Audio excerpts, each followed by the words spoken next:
Hey, I'm reading a book about Star Wars, another Star Wars book. Can you believe it? Yup, 'tis true. So this one is called From a Certain Point of View, and it's a collection of short stories, usually very short stories. It's mostly surrounding Episode 4 events, all the minor characters that really didn't have a say in the movie, and you may not even have known existed, or maybe didn't until they wrote the short story. But it's a bunch of short stories. It starts on the first. It's kind of like Witness to History, where the small people talk as the big people sort of walk by.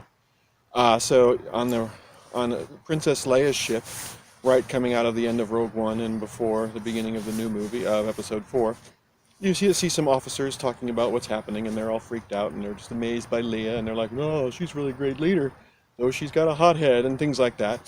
And they spend a lot of time on Tatooine with various characters there. Like we get to meet the red droid, the one that blows itself up.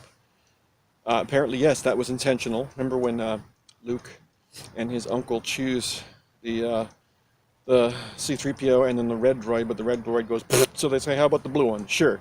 Well, apparently that was the red one had really wanted to finally get a family, or as we call it, a forever home. The Humane Society. This red droid finally wanted one, but the blue droid kept saying, "No, no, no, the fate of the galaxy is in store. Please let me get to this farmer boy. I gotta get out and I gotta find my master."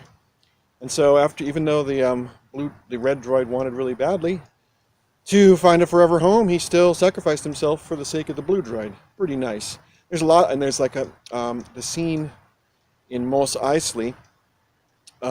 The bar scene is seen from almost every freaking perspective, including Greedo's. And boy, do you learn a lot about that. One great line from one of the characters, the snout-nosed guy, who is very sensitive to smell, really hated the smell of Mos Eisley because it's filled with grubby people who are really gauche and things like that. And what was his quote? "The sand scours the wind clean." I like that. And so we have the most recent one I read. I don't know if you guys know, but my Billy's book story is never to, I always want to report on it before I've done it so I don't accidentally give away the ending. I think you know the ending of this one though. But the last reporting I have is, I think it's Admiral Motti, whoever Darth Vader force choked in that Death Star conference room.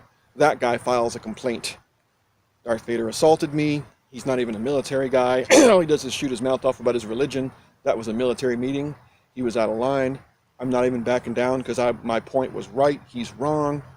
I don't go telling him, about religion, my religion when he's hanging out in his little, Force ceremony or whatever. The guy doesn't understand the Force.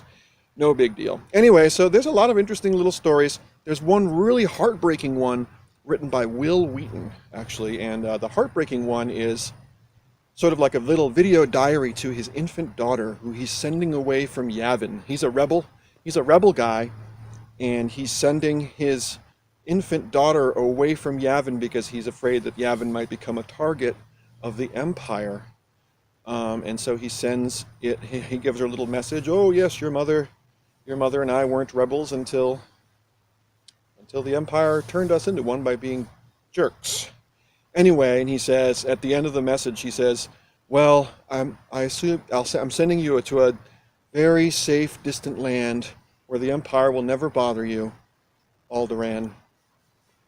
So it's a heartbreaking little story. Anyway, it's a cool book. It's since it's a mixture of short stories and different authors, the quality of writing varies greatly. But overall, it's interesting if you're a Star Wars fan. If you're not, it's probably pretty boring. But most of us are Star Wars fans. At least you're likely to be a Star Wars fan if you're listening to me right now. So, Star Wars from a certain point of view. If you can't do review.